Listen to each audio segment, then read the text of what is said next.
Ernakulam തൃപ്പൂണിത്തുറയിൽ 9ാം class വിദ്യാർത്ഥി മിഹിർ അഹമ്മദ് ആത്മഹത്യ ചെയ്യാനുള്ള കാരണം എന്തായിരിക്കും?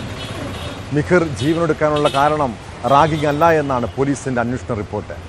തിരുവാണിയൂർ ഗ്ലോബൽ പബ്ലിക് സ്കൂളിനെതിരായ ആരോപണങ്ങൾ തള്ളിയ അന്വേഷണ സംഘം കുടുംബ പ്രശ്നങ്ങളിലേക്കാണ് വിരൽ ചൂണ്ടുന്നത്. അച്ഛനും അമ്മയും തമ്മിലുള്ള പ്രശ്നങ്ങളെക്കുറിച്ചും റിപ്പോർട്ടിൽ പരാമർശമുണ്ടെന്നാണ് സൂചന. സ്കൂളിൽ റാഗിംഗ് നടന്നിട്ടില്ലെന്ന് പുത്തൻകുരിശ് പോലീസ് റൂറൽ എസ്.പിക്ക് സമർപ്പിച്ച റിപ്പോർട്ടിൽ പറയുന്നു. അതേസമയം കുട്ടി ആത്മഹത്യ ചെയ്യാനിടയായ സാഹചര്യം 3 മാസം പിന്നിടുമ്പോഴും ദുരൂഹമായി തുടരുകയാണ്.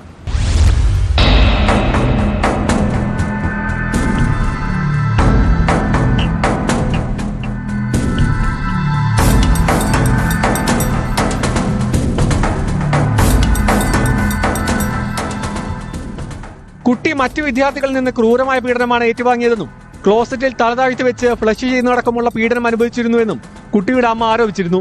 ഇതിനു പുറമെ നിറത്തിന്റെ പേരിലും കുട്ടിയെ സഹപാഠികൾ കളിയാക്കിയെന്നും കുടുംബം ആക്ഷേപം ഉന്നയിച്ചതാണ്. മരണവുമായി ബന്ധപ്പെട്ട് പൊതുവിദ്യാഭ്യാസ വകുപ്പും അന്വേഷണം പ്രഖ്യാപിക്കുകയും റിപ്പോർട്ട് കൈമാറുകയും ചെയ്തിരുന്നു. ഇതിനു പിന്നാലെയാണ് മരണകാരണം റാഗിംഗ് അല്ലെന്ന് വ്യക്തമാക്കി പോലീസ് റിപ്പോർട്ട് നൽകിയിരിക്കുന്നത്. ജനുവരി 15-നാണ് തൃപ്പൂണിത്തുറയിലെ ഫ്ളാറ്റ് സമുച്ചയത്തിൽ നിന്ന് ചാടി ഗ്ലോബൽ പബ്ലിക് സ്കൂൾ 9ാം ക്ലാസ് വിദ്യാർത്ഥി മിഹിർ ജീവനൊടുക്കിയത്. പിന്നാലെ സ്കൂളിൽ നിന്ന് നേരിട്ട ക്രൂരമായ റാഗിംഗ് ആണ് തന്റെ മകന്റെ ആത്മഹത്യയെ കാരണമെന്നാരോപിച്ച് മിഹിറിന്റെ മാതാവ് രംഗത്തെത്തിയിരുന്നു. തിരുവാണിയൂർ ഗ്ലോബൽ പബ്ലിക് സ്കൂളിൽ റാഗിംഗ് നടന്നിട്ടില്ലെന്നാണ് പുത്തൻകുരിശ് പോലീസിന്റെ അന്വേഷണത്തിലെ കണ്ടെത്തൽ. റാഗ് ചെയ്തതിന് തെളിവുകളില്ല. ആത്മഹത്യയുടെ കാരണം റാഗിംഗ് അല്ലെന്നും കുടുംബ പ്രശ്നങ്ങളാണെന്നും വ്യക്തമാക്കുന്ന റിപ്പോർട്ടാണ് പുത്തൻകുരിശ് പോലീസ് ആലുവ റൂറൽ എസ്.പിക്ക് സമർപ്പിച്ചിരിക്കുന്നത്.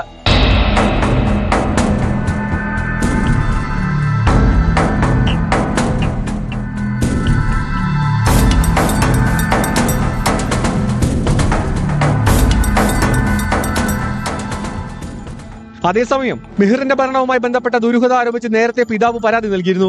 ഇതിനു പിന്നാലെയാണ് മാതാവ് റാഗിംഗ് ആരോപണം ഉന്നയിച്ചുകൊണ്ട് പോലീസിൽ പരാതിപ്പെട്ടത്. അമ്മയ്ക്കും രണ്ടാനച്ഛനുമൊപ്പം തൃപ്പൂണിത്തുറയിലെ ഫ്ളാറ്റിൽ താമസിക്കുന്ന മകൻ തന്നോട് സ്ഥിരമായി ആശയവിനിമയം നടത്താറുണ്ടെന്നും എന്തെങ്കിലും പ്രശ്നമുള്ളതായി മകൻ പറഞ്ഞിട്ടില്ലെന്നും പിതാവ് ഷഫീഖ് പറഞ്ഞിരുന്നു. മിഹിർ മരിക്കുന്നതിന് തൊട്ടുമുമ്പ് രണ്ടാനച്ഛനുമായി സംസാരിച്ചിരുന്നുവെന്നും അത് എന്താണെന്ന് കണ്ടെത്തണമെന്നും മരിക്കുന്ന സമയത്ത് ആരൊക്കെ ഫ്ളാറ്റിൽ ഉണ്ടായിരുന്നു എന്ന് അറിയണമെന്നും ആവശ്യപ്പെട്ടാണ് പോലീസിൽ പരാതി നൽകിയിരുന്നത്. മിഹിറുമായുള്ള ചാറ്റിന്റെ സ്ക്രീൻഷോട്ടുകൾ അടക്കം വെച്ചുകൊണ്ടാണ് പിതാവ് പരാതി നൽകിയിരിക്കുന്നത്. ഈ പരാതിക്ക് പിന്നാലെയാണ് മാതാവ് സ്കൂളിന് നേരെ പരാതിയുമായി രംഗത്തെത്തിയത്.